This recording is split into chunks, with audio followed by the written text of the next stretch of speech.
गुरुवर प्रणाम। मैं संजय कुमार। केंद्रीय विद्यालय में बहुत अच्छा मौका गुरुओं को मिल रहा है। अब सवाल ये है कि हम लोगों की तरफ से कंपटीशन बहुत बढ़ गया है, पढ़ाने वाले का भी और परीक्षा देने वाले का। लेकिन ये फैसला आपको करना है कि आप कहाँ एडमिशन लेते हैं। फिलहाल हम लोगों ने एडमिशन नहीं शुरू किया है, लेकिन नेक्स्ट वीक से उम्मीद करता हूँ सोमवार या मंगलवार, मंडे या ट्यूसडे नेक्स्ट वीक जो आएगा उससे एडमिशन चालू हो जाएगा। चूँकि अभी ऐप पे काम चल रहा है इसलिए एडमिशन ऑन नहीं हुआ है। एक कॉमन चीज़ जो सब जगह है टीचर्स वाले वैकेंसी में, वो है पीडागोगी, शिक्षा शास्त्र। तो शिक्षा शास्त्र वो शास्त्र है जिसके द्वारा क्या करते हैं हम, पीछे भी मैंने बताया था कि डिकोड करते हैं किस चीज़ को, एजुकेशन को, शिक्षा कैसे डिलीवर किया जाए। इसके जो स्टेक होल्डर हैं यानी टीचर और बच्चे, तो बच्चे को शिक्षा कैसे दिया जाए और बच्चे को कैसे परखा जाए, कैसे उसके इंटरेस्ट को बनाए रखा जाए।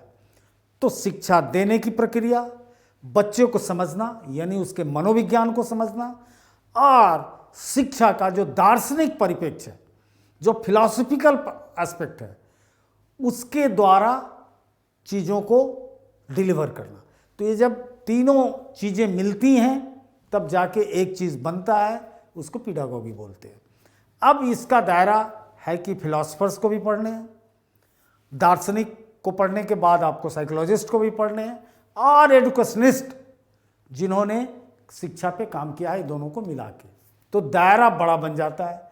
होता क्या है कि तोते की तरह कुछ चीज़ों को लोग रटा देते हैं और परीक्षा हॉल में बड़ा नवाचारी किस्म का very innovative questions are asking this particular this specific area, और it is a so difficult area. देखिए reasoning, math, Hindi, GS, GK सब में आप अच्छा करते हैं, लेकिन इसके जो क्वेश्चंस हैं वो बड़ा ट्रिकी होते हैं और इसमें हेयर लाइन डिफरेंसेस होता है, बहुत बारीकी। ये केवल एक ही चीज़ से पकड़ सकते हैं, क्योंकि ये अपने आप में this is art and this is also science. ये सिक्का का वो पहलू है जो एक तरफ से विज्ञान है और एक तरफ से कला है। नीदर ये पूरा साइंस है nor it is a totally A art. तो लेकिन कौन सा ऐसा मेथड है जो इस पे मास्टरी करा सकता है, तो आपकी अंडरस्टैंडिंग मजबूत हो और हाथ के हाथ आप जितना अभ्यास करेंगे, अभ्यास करने से आप इसमें बहुत अच्छा करेंगे। तो अभ्यास ही बेसिक टूल्स है और अंडरस्टैंडिंग। हम स्ट्रेट फॉरवर्ड क्लासेस हम बहुत कम दिनों से प्रत्यक्ष रूप से पढ़ा रहे हैं यानी यूट्यूब चैनल पर, बट हमारे पास 30 वर्षों का अनुभव है स्ट्रेट फॉरवर्ड पब्लिशर्स का। हमारी जो दूसरी अनुसांगिक सिस्टर कंसर्न जो है स्ट्रेट फॉरवर्ड पब्लिशर्स, उसके पास 30 साल का अनुभव है, बहुत बड़ा रिसर्च बेस है हमारे पास। इसलिए अगर आप देखते हैं या मेरे वीडियो को देखिए, हम लोगों ने प्रिंसिपल के लिए पढ़ाया, वाइस प्रिंसिपल यूपीएससी के दिल्ली यूनिवर्सिटी, और हम लोग बिहार के लिए पढ़ाए बहुत सारे। तो उन चीज़ों को देखिए, डीएलएड पे हम लोगों ने बहुत काम किया, बीएड पे काम किया, तो चीज़ों को आप समझिएगा। चलिए पीछे का एक क्वेश्चन उठा के हम इसको जरा देखते हैं कि क्या है। तो कहता है अभिक्रमित अनुदेशन के सिद्धांत, अनुदेशन डैश के सिद्धांत पे आधारित है। प्रोग्राम इंस्ट्रक्शन, देखिए इंस्ट्रक्शन क्या है कि ऑलरेडी प्रोग्राम्ड इंस्ट्रक्शन है। तो ये किसके, पहले तो इसको समझना है कि किसके दायरे में जाएगा। क्या ये दर्शन शास्त्र के दायरे में जाएगा? नहीं, प्रोग्राम इंस्ट्रक्शन है। ये साइकोलॉजी के दायरे में जाएगा? बहुत थोड़ा सा।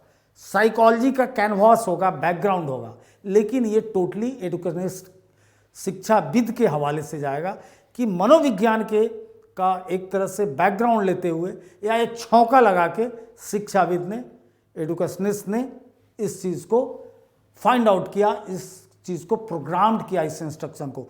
Who is the man? तो वो आदमी कोई और नहीं, बीएफ स्किनर है। चूँकि ऊपर अल्बर्ट बंदूरा बहुत बड़े चाइल्ड साइकोलॉजिस्ट, उसके बाद जीन पियाजे कहना ही नहीं है, जिनका आपने डेवलपमेंटल थ्योरी पढ़ा है 4 स्टेज का।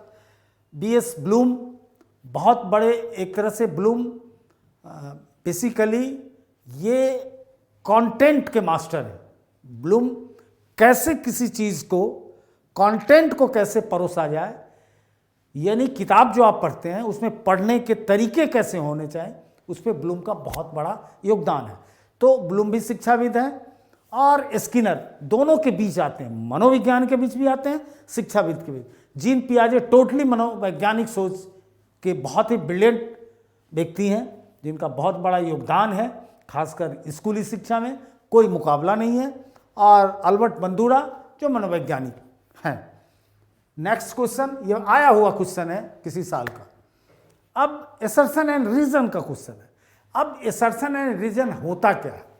आप बहुत क्वेश्चन देखिए, एसर्शन रीजन में होता क्या है कि बना लोग देते हैं, बड़े बड़े लोग बड़ा इजीली बना देते हैं, सही भी हो जाता है, लेकिन एक कहानी क्या है, इसको समझने के लिए आपको चलना होगा। दो महान लोगों से मैं मुलाकात आपका कराना चाहता हूं। एक कोई और नहीं, जिसको अंग्रेजी में एरिस्टोटल बोलते हैं, अरस्तु बोलते हैं, और दूसरा हम मिलवाएंगे आपको ह्यूम से। दोनों के बीच लगभग 100 साल का अंतर है। 383 सामान्य काल से पूर्व, जिसको आप BCE बोलते हैं, अरस्तु होते हैं, और लगभग 100 साल बाद ह्यूम्स होते हैं। और एक और नाम मैं बताना चाहूँगा, वो कोई और नहीं, क्रीपस, CRYOPUS। ये सारे यूनानी स्कूल के लोग हैं। इन तीनों को कभी भी हम तर्क की दुनिया में नहीं भूल पाएंगे। अरस्तु ही वो व्यक्ति था जो इंडक्शन लॉजिक को लाया। किसको लाया? सॉरी, डिडक्शन लॉजिक को लाया, जिसको हम निगमन का तर्क शास्त्र कहते हैं। तो निगमन और आगमन तर्कशास्त्र की दो विधियां हैं। One is the called deduction method, another is called induction. Induction माने किसी चीज को शामिल कर लेना, डिडक्शन माने किसी चीज को हटा देना। ये तो इसके शाब्दिक अर्थ है, लेकिन असर्शन रीजनिंग में इसका क्या मतलब है? तो डिडक्शन लॉजिक कहता है, अरस्तु ने ही इस चीज को एस्टैब्लिश किया कि उसने कहा कि जो सामान्य किताबों में आप देखते हैं कि मनुष्य मरणशील है, सब जगह उदाहरण मिलेगा। और अपने गुरु के बारे में कहा प्लेटो मनुष्य था, तो निष्कर्ष प्लेटो भी मरणशील है। तो चूंकि बेसिक क्राइटेरिया क्या है, बेसिक जिसको हम आधार वाक्य कहते हैं, प्रेमाइज कहते हैं, और उस प्रेमाइज के साथ दो तर्क वाक्य जुड़े हुए हैं। क्या जुड़े हुए हैं? तो उस आधार वाक्य के साथ कि मनुष्य मरणशील है। अब कोई भी मनुष्य होगा, अल्टीमेटली वो मरेगा, XYZ। अब कह सकते हैं राम एक मनुष्य है, कृष्ण एक मनुष्य है, तो इसलिए कृष्ण भी मरणशील है। जब भी आर्गुमेंट से ही जस्टिफाई कोई चीज हो, चाहे वो गलत ही क्यों ना हो। एक और बात बता दूं, देयर इज नो नेसेसिटी कि they are based on the logic और ट्रुथ और वैलिड ट्रुथ, कोई जरूरत नहीं है। अगर तर्क में कहता है कि सूरज पश्चिम में उगता है, आधार वाक्य, फिर लिखता है कि बहुत सारे तारे पश्चिम में उगते हैं, फिर लिखता है कि सभी तारे सूर्य हैं, ये सारी बात गलत है। यही तर्क का कमाल है। क्यों गलत है? तो आप बचपन से देखते हैं कि सूरज सनराइजेज इन ईस्ट, हम बोल रहे हैं पश्चिम। तो आपको अब क्वेश्चन को ही माई बाप मानना होगा। आपसे जीके का क्वेश्चन वो नहीं पूछ रहा है, वो ये नहीं कह रहा है कि भारत की राजधानी कहाँ है, वो अपने चीजों के अंदर ही आपके तर्क को जांच रहा है।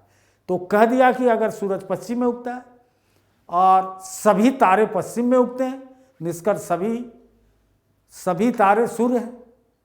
चूंकि वो सीधा कह रहा है कि पश्चिम में उगने वाला सूर्य है। अब तारे उगे, चांद उगे, घास उगे, उससे कोई मतलब नहीं। यहीं पे लोग कंट्राडिक्टिव ब्रेन में एक युद्ध चलता है।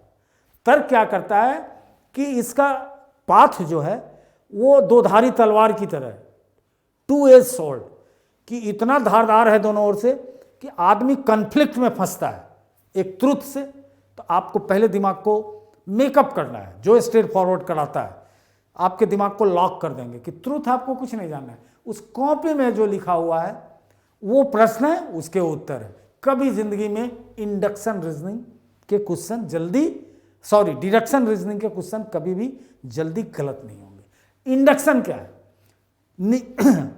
आगमन, किसी चीज को जोड़ लेना। उसमें क्या है कि मिलता जुलता फैक्ट बड़ा झमेला है। ये आगमन तर्कशास्त्र बड़ा झमेला है कि कंक्रीट रिजल्ट नहीं बताता है। और आपको एक मजेदार बात बता दूं कि भारत की जो पूरी तत्व मीमांसा और अध्यात्म की परंपरा है, जिसे लोग आज तर्कशास्त्र कहते हैं, पहले भी ये विषय था, भारत में भी था, सुनते होंगे ज्ञान मीमांसा, तत्व मीमांसा, पतंजलि, योग मीमांसा, सांख्य मीमांसा। लेकिन पूरब का पूरा तर्क का संसार क्या है? इंडक्शन है, आगमन है। इसमें ढेर ढेर लोगों को समाहित किया जाता है खारिज करने की। There is no tradition of rejection. क्या है? एक्सेप्टेंस है। वसुधैव कुटुंबकम हम कहते हैं, एक्सेप्टेंस है। तो हमारे तर्क में क्या नहीं है? डिडक्शन नहीं है, यानी निगमन नहीं है, कटौती नहीं है, छटौती नहीं है। और पश्चिम में शुरू से कटौती है, छटौती है। इसलिए यह माना गया कि सारे वैज्ञानिक खोज इसीलिए हुए पश्चिम में कि पश्चिम पूरा डिडक्शन लॉजिक पे चला, हम इंडक्शन पे चले, इसलिए तमाम सामाजिक बुराई भी आई। लगभग हम सत्य के बराबर को भी स्वीकार करते रहे। राम के पिताजी अच्छे आदमी थे। राम का बेटा मोहन अच्छा ही आदमी होना चाहिए, इसलिए उसे 500 रुपया उधार दे दिया जाए। अब ये बात सही है कि राम अच्छे थे और उनका बेटा मोहन भी अच्छा ही होगा, ये मान लेने में कोई गुनाह तो नहीं है। लेकिन 100 रुपया उधार दे देना चाहिए। अब बताइए, इस बात को सुन के किसी ने 100 रुपया दे दिया, लेकिन ये मामला मॉरलिटी का आ गया। अब नैतिकता कितनी ज़्यादा मोहन को मिली है बाप से, चूंकि कोई ज़रूरी नहीं है कि नैतिकता, आप एडुकेशन के लोग हैं, कि ट्रांसफ़र हो। क्या ट्रांसफ़र होता है? जीन के द्वारा एडुकेशन साइकोलॉजिस्ट कहते हैं कि be only transfer the intellect, बौद्धिकता का ट्रांसफ़र होता है। लेकिन उसका जो परिष्करण, उसका मैच्योरिटी, उसका प्यूरिफिकेशन किसके साथ होता है? तो इंट्रैक्शन विथ इन्वायरमेंट। जब वो वातावरण से मिल जाता है तब उसमें संस्करण, परिसंस्करण होता है और मॉरलिटी होती है। और स्कूल एक मॉडल इंस्टीट्यूशन है। स्कूल का पहला काम है एक व्यक्ति को चारित्रिक रूप से मजबूत बनाना, न क सिखाना, वो खुद सीख लेगा, न कि कोई भाषा सिखाना। ये सब बकवास है। अगर उसके चरित्र को बनाएगा स्कूल, और चरित्र का मापदंड प्रकृति होगी, जो स्वयं रूसो कहते हैं, तो प्रकृति की ओर लौटने की बात रूसो कहते हैं, जो टैगोर भी कहते हैं, जो जेना कृष्णमूर्ति भी कहते हैं, जो अरविंदो भी कहते हैं। तो प्रकृति की ओर जब लौटेगा, जिसको गांधी कहते हैं श्रम के द्वारा, education connect with the labour, जो नई शिक्षा नीति इन टोटली गांधी के उस कंसेप्ट को एक्सेप्ट करके और वोकेशनल एजुकेशन की बात कहती है। इससे पहले की शिक्षा नीति में क्या था? डिप्लोमा डिजीज की भरमार हो गई कंप्यूटर साइंस के द्वारा, जिसको ये रोकने की बात करती है।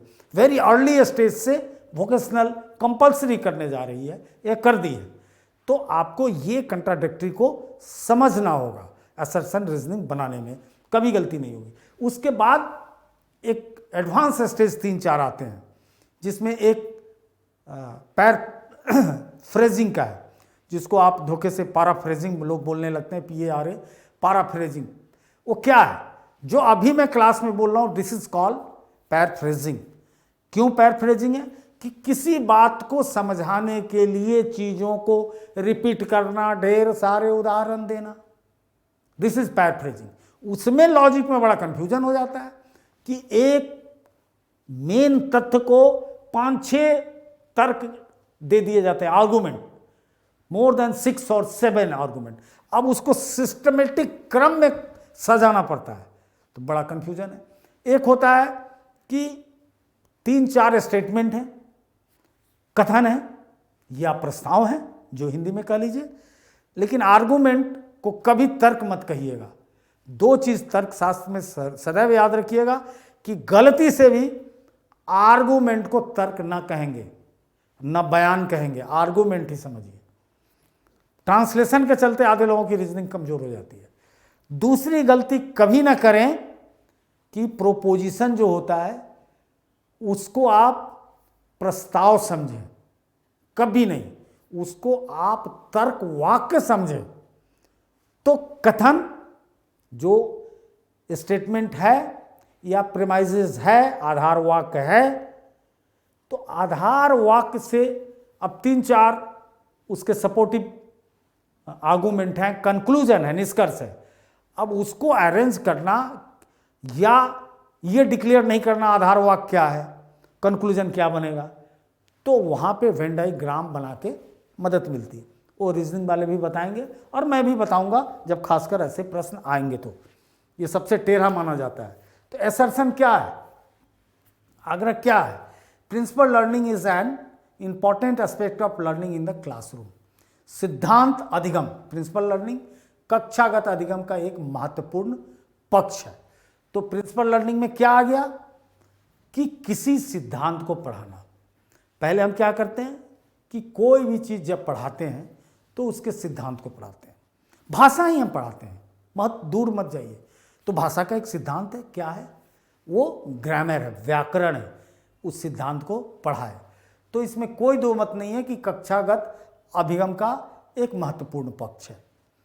अधिगम स्थानांतरण सदैव सिद्धांतों के ज्ञान से संबंधित होता है। Transfer of learning always associated with the knowledge of principle. तो जो हम ट्रांसफर ऑफ लर्निंग करते हैं, यानी अपने नॉलेज को जब हम अपने बच्चों में ट्रांसफर करते हैं, तो देन क्या होता है कि always associated with the knowledge of principle, यानी अधिगम के सिद्धांत का वो ट्रांसफर होता है। ये वो आग्रह है, उसका ये तर्क है कि ऐसा इसलिए होता है।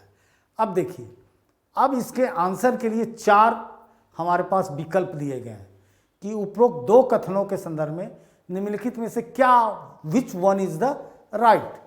तो पहला कहता है दोनों ए और आर सही है। दूसरा कहता है दोनों ए और आर सही है, परंतु आर सदैव यानी रीजनिंग सदैव ए की सही व्याख्या नहीं है। और सी कहता है केवल ए सही है, असर्शन सही है। और डी कहता है ए और आर सही है और ए की सही व्याख्या आर करता है, सही आर्गुमेंट देता है। तो इसमें क्या है कि सिद्धांत अधिगम कक्षागत अधिगम का एक महत्वपूर्ण पक्ष है। Principle of learning important aspect of learning in classroom. तो कोई बात नहीं, बिल्कुल सही है। अधिगम स्थानांतरण सदैव सिद्धांत के ज्ञान से संबंधित होता है। तो अधिगम स्थानांतरण सिद्धांत से भी होता है और किससे होता है? सॉल्यूशन बता के भी, एग्जाम्पल बता के भी, और उस पर कंस्ट्रक्ट करके भी क्लास को। केवल सिद्धांत से तो काम चलेगा नहीं कि 2 शब्द के छोटे सिद्धांत की पूरी व्याख्या करके और क्या करेंगे। शिक्षा का एक और मतलब है। क्या मतलब है? तो शिक्षा ये भी मतलब क्या है? डिडक्शन लॉजिक ही है। ये स्वयं अरस्तु कहते हैं कि सामान्य से विशिष्ट की ओर चलना, सामान्य से बहुत सामान्य सी चीज़ों की विशिष्टता को ग्रहण करना। इसीलिए शिक्षा एक क्रमिक सिस्टम है, पहली, दूसरी, तीसरी, चौथी करके पीएचडी तक धीरे धीरे वो विशिष्टीकरण को पाता है। कॉमनर्स के भी समाज में क्या होता है कि वो सीधा विशिष्ट से कोई चीज़ उसको विशिष्ट मिलता है, उससे वो कॉमन बना लेता है, अपने यूज का उसमें से चीज़ निकाल लेता है। जैसे सपोज दैट आपको मोबाइल है, मोबाइल का 5% भी फंक्शन लोग नहीं जानते, लेकिन उसको चलाना सब जानते हैं। अब चलाते चलाते बहुत लोग उसके बहुत सारे फंक्शन को जान जाते हैं, लेकिन आप उसके फंक्शन को घटा बढ़ा नहीं सकते। वो तो फिर स्पेशलाइजेशन का मामला हो गया। तो उसी तरह से अधिगम में होता है। तो बात सीधी है कि बात दोनों सही है, लेकिन केवल वो प्रिंसिपल का ट्रांसफर अधिगम नहीं है। इसलिए आंसर इसका बी हुआ। नेक्स्ट, निम्नलिखित में कौन सा शैशव काल के मनोवैज्ञानिक संकट से संबंधित है? Which of the following is psychological crisis associated with the stage of infancy.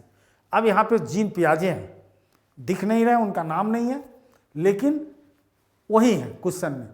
तो क्या है, पहचान बनाम भूमिका संभ्रांति, आइडेंटिटी वर्सेस रोल कंफ्यूजन।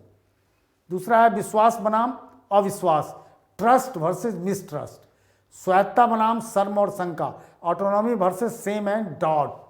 पहल बनाम अपराध बोध, इनिशिएटिव बनाम गिल्ट। तो इनिशिएटिव गिल्ट, तो क्या होगा कि शैशव काल के संबंधित है। Which of following psychological crisis associated with the age of infancy, बच्चे में क्या हुआ। तो देखिए, पहचान बनाम भूमिका, ये तो थोड़ा बड़ा होगा तब उसकी पहचान बनेगी। स्वायत्ता बनाम शर्म शंका, थोड़ा बड़ा होगा तब उसमें शंका और ऑटोनॉमी आएगी। आइडेंटिटी अपराध बोध गिल्ट, उसमें भी थोड़ा बड़ा होगा। तो होता है विश्वास अविश्वास। वो क्यों 10 औरतें बैठी अपनी माँ को पहचान लेता है, क्यों अपने परिवार के गोद में जाना चाहता है, दूसरे के गोद में नहीं, रोने लगता है।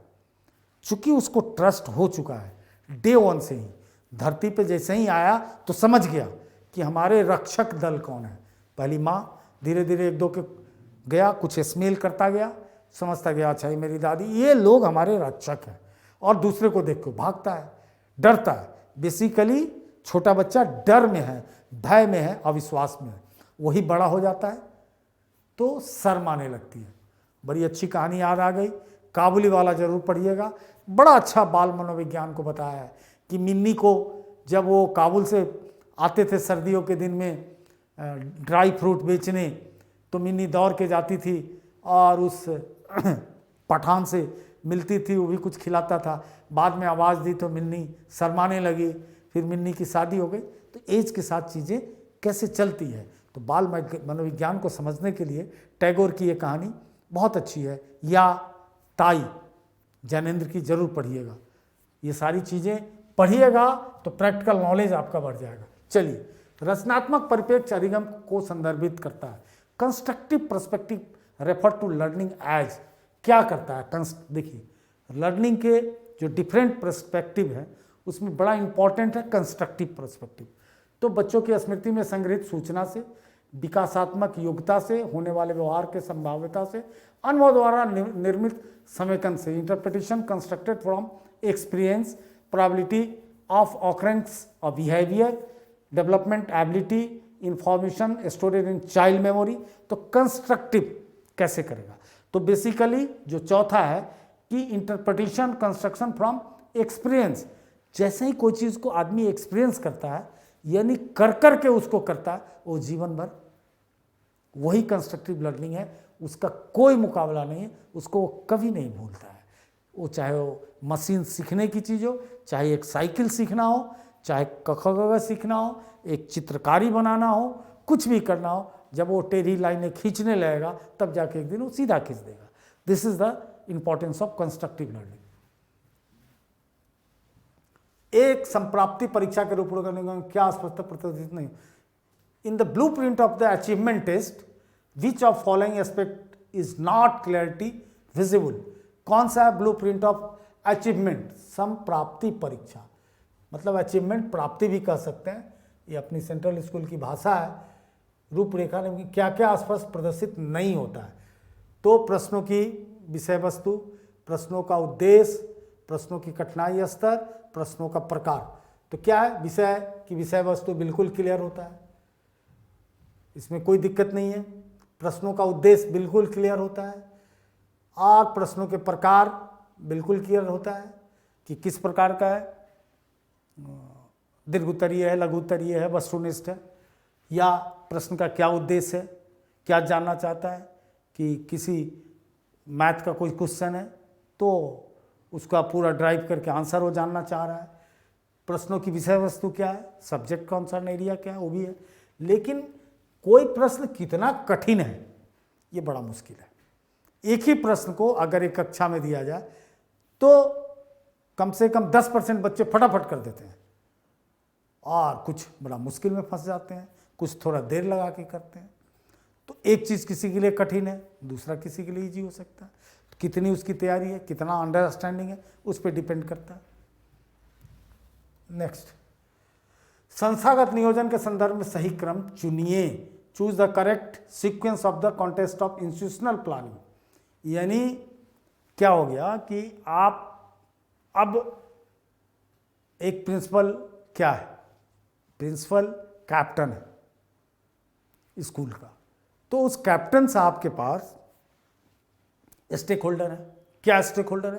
तो पहला बच्चा, teachers, non teaching staff and community. Democracy है तो कम्युनिटी की बहुत बड़ी भूमिका है, और खासकर school management committee right to education से आ ही गया। तो क्या प्लानिंग होनी चाहिए? तो पहला कहता है सिचुएशनल एनालिसिस, दूसरा कहता है भौतिक और मानवीय संसाधनों का संगठन, organisational material and human resources, तीसरा है उद्देश्य करना, सेटिंग ए गोल, इवोल्यूशन और उसको इम्प्लीमेंट करना। तो इसमें सबसे पहले क्या ज़रूरत है कि पहले हम अपना लक्ष्य तय करेंगे, उद्देश्य तय करना, तब ना कोई चीज़ करेंगे। तो सी किस में गया? किसी में नहीं है, बड़ा इजी है इसका आंसर डी। अब उद्देश्य करना पहला, उसके बाद सिचुएशन। अब मैंने सोच लिया कि हमारे स्कूल में एक भी क्लास खाली नहीं जाएगा, सब चलेगा। अब स्थिति विश्लेषण करेंगे, भाई मेरे पास से स्टेक होल्डर कितने, मतलब टीचर्स कितने हैं। फिर वो हर पीजीटी तो ऐसा नहीं है कि ज़्यादा है और टीजीटी कम है, पीआरटी फिर ज़्यादा है, तो इस चीज़ों को कैसे बैलेंस करेंगे तो ये देखेंगे। तो सिचुएशन एनालिसिस, और उसके लिए और क्या हम मदद लेंगे। उसके बाद है बी भौतिक, फिर फिजिकल, और सबसे अंत में उसके बाद मूल्यांकन। ठीक है, ये हो पहले मूल्यांकन से पहले फिर लागू करेंगे और अंत में रिजल्ट देखेंगे कि कैसा रिजल्ट आया, हमारा लक्ष्य क्या था, इस सिचुएशन क्या था, भौतिक संसाधन क्या था, ये सब देख के हम लागू करेंगे, इम्प्लीमेंट करेंगे, तब हम मूल्यांकन लास्ट में करेंगे। तो ये क्रम होगा। उसके बाद नेक्स्ट, अध्यापक द्वारा आयोजित किए जाने वाले साप्ताहिक और मासिक परीक्षा किसका उदाहरण है? तो व्यापक मूल्यांकन, अधिगम के आकलन, अधिगम हेतु आकलन, दोनों दो चीज़ है।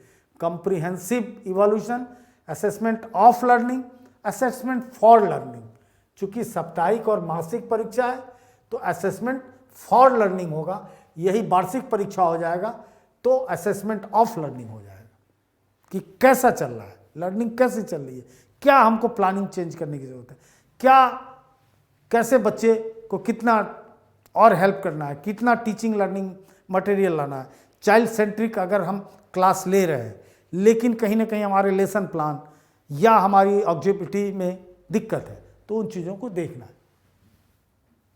नेक्स्ट डैश, उद्देश्यपूर्ण विषयों के मध्य और विषयांतर क्षमताओं, अभिव्यक्तियों और मूल्यों के साथ खींचता है जिससे कि प्रमुख विचारों की इन सबसे जुड़े सार्थक विभागों की अधिक शक्तियुक्त समझ विकसित की जा सके।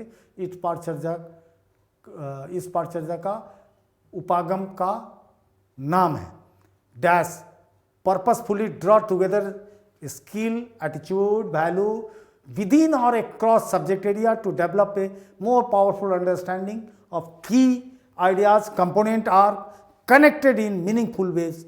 Here the curriculum approach referred क्या कहेंगे तो समेकित, इंटीग्रेटेड, कुंडलीकृत, स्पाइरल, केंद्राभिमुखी, कॉन्सेंट्रिक या सेंट्रा टुवार्ड सेंटर, अंतर्वैक्षिक, इंटरडिसिप्लिनरी। तो देखिए कितना एक करिकुलम में ये सारी बातें हो, ये विषय अंतर्गत क्षमता, अभिवृत्ति, मूल्य एक साथ, जिसके प्रमुख विचारों को, जुड़े समर्थकों, भागों को, सारी चीज़ें जितनी होती चाहिए सबको कह दिया। तो सबको जब कहेगा तो इंटीग्रेटेड करिकुलम हो जाएगा। ये कौन सा करिकुलम की बात कर रहा है ये भी जान जाइए। 2005 की जो करिकुलम है एनसीईआरटी द्वारा कृष्ण कुमार जी के समय की के कस्तूरी रंगन के अनुशंसा पे बनी थी, वो करिकुलम को इंटीग्रेटेड कहा गया। तो इंटीग्रेटेड का डिफिनेशन ये पूछ लिया, ये नहीं पूछा कि ये किस करिकुलम का है। हाँ, ये पीडीएफ किसी को चाहिए तो फ्री मिल सकता है, हमारे ऑफिस में दिए गए नंबर पे मनीष कुमार जी से संपर्क कीजिए। ये सारा कुछ फ्री जो आ रहा है आप मंगा के पढ़िए, देखिए, परखिए और एडमिशन की तैयारी कीजिए। बहुत जल्दी कम पैसे में एडमिशन की शुरुआत होगी और स्ट्रेट फॉरवर्ड धीरे धीरे पैसा बढ़ाता है, इसलिए तैयार हो जाइए। नेक्स्ट वीक इसका एडमिशन हम लोग चालू कर रहे हैं। चलिए, निम्नांकित में से क्या एक अच्छे परीक्षा की विशेषता नहीं मानी जाती है? One of the following is not the consider the quality of a good test. Identify विश्वसनीयता, रिएबिलिटी, रिप्लेसबिलिटी, प्रतिस्थापन मतलब चीज़ों को बदल देना नहीं मानी जाती है। यूजेबिलिटी और ऑब्जेक्टिविटी, तो रिप्लेसबिलिटी का कोई स्थान नहीं है प्रतिस्थापनीयता का, इसलिए नहीं माना जाता है। प्रभावी और अस्थायी अधिगम के लिए अभिगमनकर्ता को में होना चाहिए। For the efficient and durable learning learner should have क्या होना चाहिए? तो अधिगम की योग्यता, एबिलिटी टू लर्न, अधिगम का अवसर, अपॉर्चुनिटी टू लर्न, समझने की योग्यता, एबिलिटी टू अंडरस्टैंड, अभिमेरण और धारण योग्यता, motivation and ability to retention. ये सबसे बड़ी चीज है। ये अभिगमनकर्ता में क्या होना चाहिए, मतलब बच्चे में क्या होना चाहिए, सबसे मत घबराइए। तो रिटेंशन मैंने रोकेगा, याद रहेगा, स्मृति पटल पे ले जाएगा, और कैसे ले जाएगा, मोटिवेटेड रहेगा क्लास के लिए। तो इन सब की कोई ज़रूरत नहीं है। योग्यता ये तो बहुत बकवास चीज़ है, इसको तो मनोविज्ञान मानता ही नहीं कि योग्यता किसी में नहीं होती है। अंडरस्टैंडिंग, ये भी मनोविज्ञान कहता नहीं, सब झूठ बात है, सब में होता है। अधिगम के अवसर, ये एक इम्पॉर्टेंट चीज़ है, लेकिन अवसर से बच्चों को क्या मतलब है, ये इम्पॉर्टेंट है, इसका बहुत बड़ा रोल है। पश्चिम इसीलिए आगे है। आप ही देश में देख लीजिए ना, educational disparities. What do you mean by the educational विषमता क्या है? अब हिंदी पट्टी को देखते हैं, बिहार को देखते हैं, उत्तर प्रदेश को देखते हैं, दिल्ली, राजस्थान, मध्य प्रदेश। देखिए, दिल्ली बहुत ही एजुकेशन सेंट्रिक स्टेट है। सोचा जा रहा है एटलीस्ट, अब ठीक है, बहुत आइडियल नहीं हो रहा है, जैसे साउथ की तुलना में, केरल की तुलना में आइडियल नहीं है दिल्ली का एजुकेशन, लेकिन एजुकेशन सेंट्रिक गवर्नमेंट है। वो सोचती है कि शिक्षा का हो, जो भी उससे बन पड़ता है एक ईमानदार प्रयास करती है। वही बिहार सरकार बिल्कुल नहीं करती है, बहुत ही मतलब टाल मटोल है शिक्षा के प्रति रवैया। खुद सारी सरकारें, दिल्ली भी इंक्लूड है, जितना पैसा शिक्षा को चाहिए वो नहीं मिलता है। अगर शिक्षा के पैसा को दे दिया जाए इसका हक, जो कोठारी कमीशन चिल्ला रहा है 1966 से कि भाई कम से कम आप जीडीपी का 6% कर दें, लेकिन वो भी नहीं हो रहा है। तो अपॉर्चुनिटी इसमें मिसफिट है इस क्वेश्चन में, और ये 3 है जिसमें मोटिवेशन और रिटेंशन रहेगा। पर एक प्रधानाचार्य के रूप में कौन सा अध्यापक की आप सराहना करेंगे? बिल्कुल, किसका करेंगे? जो चमचई करेगा, जो मिठाई लेके आएगा, या जो परफेक्टली टाइम पे क्लास में जाएगा, अच्छे से पढ़ा के आएगा? किसका करेंगे? तो खुद सोचिए। वह जो आपकी कक्षाएं नियमित रूप से लेता हो, सभी रिपोर्ट दस्तावेज समय पर तैयार करता हो, वो सारे साल कभी भी छुट्टी के लिए नहीं पूछता है, कभी छुट्टी नहीं मांगता है, वो सदा आपके पास शिक्षण हेतु नए नए यंत्र, सामान, पुस्तक आदि मांगता रहता है। सर ये चीज़ कर दीजिए, ये चीज़ डिमांडिंग है, ये चीज़ दीजिए, ये नहीं दीजिएगा तो क्या पढ़ाऊँगा। एक है वह जो खुशनुमा आदतों वाला है, वो आपके और साथियों से बड़ा सामाजिक है। अरे सर बड़ा स्मार्ट लग रहे हैं, आपकी कटिंग बड़ी अच्छी है, तो क्या वह आपको एक अच्छा स्टेक होल्डर वो होगा जो बिल्कुल नियमित कक्षा लेगा, रिपोर्ट, दस्तावेज, एवरीथिंग तैयार रखेगा। He is the best teacher as per principal. शैक्षिक उपलब्धि के अर्थापन में निम्नांकित में से क्या श्रेणीयन ग्रेडिंग प्रणाली का एक उद्देश्य नहीं है? Which of the following is not an objective of grading system in interpretation of scholastic achievement. शैक्षिक उपलब्धि के अर्थापन में, यानी विच of following is not the objective of grading system, not objective याद रखिएगा। तो विषयों के मध्य और विषय के अंदर बेहतर तुलना, विषयों के मध्य और शिक्षार्थी द्वारा विषयों के चयन में अधिक आंतरिक साम्य, शैक्षिक उपलब्धि परीक्षणों की वैधता में वृद्धि करना, और विभिन्न संस्थाओं में मूल्यांकन की सामरूपता। तो श्रेणियन क्या नहीं है? तो शिक्षा, शैक्षिक उपलब्धि परीक्षणों की वैधता, इसका कोई मतलब नहीं है ग्रेडिंग में। विषय के मध्य, विषय के अंदर की तुलना ग्रेडिंग में होगी। शिक्षार्थी द्वारा विषय के चयन में अधिक इंटरनल उसका हार्मोनी होगा या कोहेरेंसी होगा, वो बहुत इंपॉर्टेंट है। और informative evolution of different institution, तो इसका सी आंसर हुआ। नेक्स्ट, शिक्षक पाठ सहायक सामग्री का प्रयोग करता है the teacher using teaching eight कब करता है?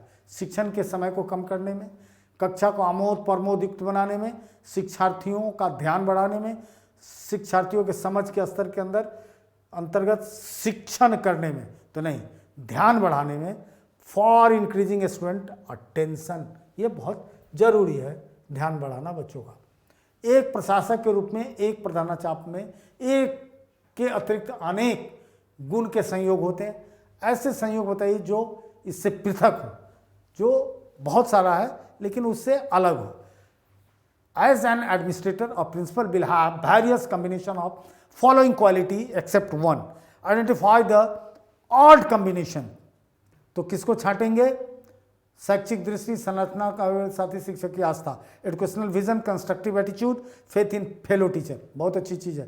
Planning, expertise in all subject, constructive attitude, योजना, सभी विषयों में विशेषज्ञता, संरचनात्मक अभिव्यक्ति, संपर्क अधिकारी, संगठनात्मक क्षमता, ये तो एक अतिरिक्त अनेक गुणों को संजय होंगे। ऐसे में ये होना चाहिए, बिल्कुल ये भी होना चाहिए कि उसमें प्लानिंग, उसके बाद लिएजन ऑफिसर मतलब संपर्क अधिकारी, organisation capacity, constructive aptitude, educational vision होना चाहिए, ऑर्गेनाइजेशनल कैपेसिटी होना चाहिए, लिएजन ऑफिसर का काम होना चाहिए। तो ये नहीं होना चाहिए। Planning, expertise in all subject हो ही नहीं सकता है, और कंस्ट्रक्टिव एटीट्यूड हो सकता है, लेकिन प्लानिंग एक बहुत डिफिकल्ट चीज़ है। एक नैरो प्लानिंग एक प्रिंसिपल बना सकता है, लेकिन प्लानिंग एक इंटीग्रेटेड अप्रोच है, एक हॉलिस्टिक अप्रोच है। तो इसका बी आंसर मार के निकल जाइए। एक कक्षा के छात्र और उसके अभिभावक एक शिक्षक को स्वीकार नहीं कर रहा है, एक प्रधानाचार्य, आप क्या करें? अब छात्र और उसके अभिभावक दोनों मिलकर कह रहा है ये टीचर आपके अच्छे नहीं है प्रिंसिपल साहब। अब आप क्या करेंगे? उन छात्रों और शिक्षक के विरुद्ध अनुशासन कार्रवाई करेंगे, उस शिक्षक को छात्रों के प्रति अपनी शिक्षण विधि दृष्टिकोण बदलने को कहेंगे, अकेले और समूह में छात्रों के अभिभावकों को शिक्षकों से मुद्दे पर चर्चा करने की समस्या के मूल में पहुंचेंगे, स्टाफ मीटिंग करेंगे? नहीं, अकेले और समूह में दोनों, चूंकि एजुकेशन एक डेमोक्रेटिक सेटअप है, वहाँ पे चीज़ों को ठीक से आपको समझना होगा कि आखिर है क्या। As a guardian this is your sole responsibility. शिक्षार्थी स्व आकलन में learner self assessment include which of the following combination. तो एक है setting target part of action plan, क्रिया पाठ भाग के रूप में लक्ष्य निर्धारण। एक पार्ट में सहयोगी आकलन, अपने स्वयं के कार्य की जांच और सुधार हेतु लक्ष्य निरूपण, गृह कार्य का नियमित जांच। तो इसमें सबसे इंपॉर्टेंट है कि पहला setting target as a part of action planning, तो बिल्कुल ये पहला होना चाहिए। और एक पार्ट में सहयोगी आकलन, peer assessment in A lesson, स्व आकलन, अपना आकलन करना है ना, तो पीयर छट जाएगा, और अपने स्वयं के कार्य की जांच में सुधार हेतु वहाँ। फिर checking own work, setting target improve, एक सिंगल के लिए है ना, लर्नर सेल्फ असेसमेंट, गृह कार्य की नियमित जांच। तो इसको हम खारिज क्यों कर रहे हैं, गृह कार्य की नियमित जांच? तो ये कॉलेक्टिव है, ठीक है, पूरे कक्षा का गृह कार्य होता है एक, तो एक कलेक्टिव हो गया। अकेला बच्चे के लिए यही दोनों काम करेगा। अभी भी है, हाँ, निम्नलिखित में कौन से अधिगम प्रतिमान से संबंधित नहीं है? Which of the following does not belong to learning paradigm? कौन सा नहीं है? संरचनावाद, structuralism, social constructivism, behaviourism, humanism. तो स्ट्रक्चरलिज्म वो क्या नहीं है? लर्निंग पैराडिगम नहीं है, अधिगम प्रतिमान से संबंधित नहीं है संरचनावाद। 2009 में भारत सरकार किस उद्देश्य से बालकों के निःशुल्क शिक्षा और आवश्यक शिक्षा के अधिकार लागू किए थे? संवैधानिक कर्तव्यों की पूर्ति, देश में गुणात्मक मानव संसाधन विकास हेतु, विरोधी राजनीतिक पार्टियों को राजनीतिक उत्तोलन पाने हेतु, देश में बाल मजदूरी खत्म करने होती।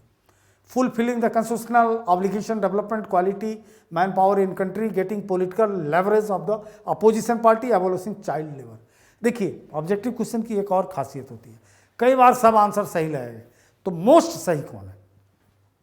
कई बार सब गलत लगेंगे, लेकिन आपको मोस्ट वैलिड आंसर खोजना है। तो कहीं ना कहीं हमने संविधान में गांधी की हत्या अगर नहीं हुई होती तो डे वन से शिक्षा मौलिक अधिकार होता। गांधी की हत्या करके 3-4 गलतियां किया और सदियों तक हम लोग भोग रहे हैं। एक तो शिक्षा की समस्या, भाषा की समस्या, ये 2 का समाधान हो गया होता। पंचायती राज का समाधान उसी समय हो गया होता, सत्ता वहीं रहती। और तीसरा जो नेता चोर बनोर हो रहे हैं, इसका भी समाधान हो गया होता कि पॉलिटिकली कुछ ना कुछ नैतिकता, कुछ ना कुछ आचरण मापदंड होता। तो ये सारी चीज़ें बापू के समय से पहले जाने से हो गया।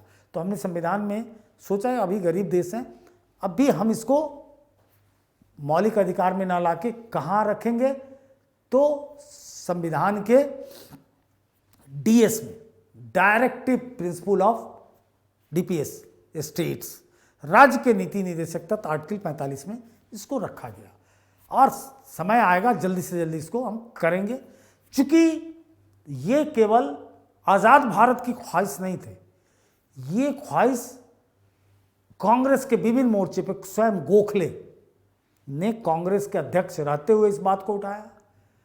उससे पहले ज्योतिबा फूले हंटर आयोग के सामने उठाया, जो फादर ऑफ मॉडर्न एजुकेशन जिनको आप कह सकते हैं, उस महात्मा ने, दोनों मियाँ बीवी ने उसके बाद सारे मोर्चे से उठाया। हालांकि गांधी ने कभी भी उस रूप में नहीं उठाया जिस रूप में गोखले ने उठाया, लेकिन गांधी शिक्षा का एक बहुत ही मौलिक मॉडल देना चाह रहे थे, दे भी दिए, चला भी, लेकिन असमय जाने से संवैधानिक रूप से वो पावर बाद जाके मिला। माध्यमिक स्कूल स्तर पर बालक के शैक्षिक अधिकार को श्रेष्ठतम क्रम चुनिए।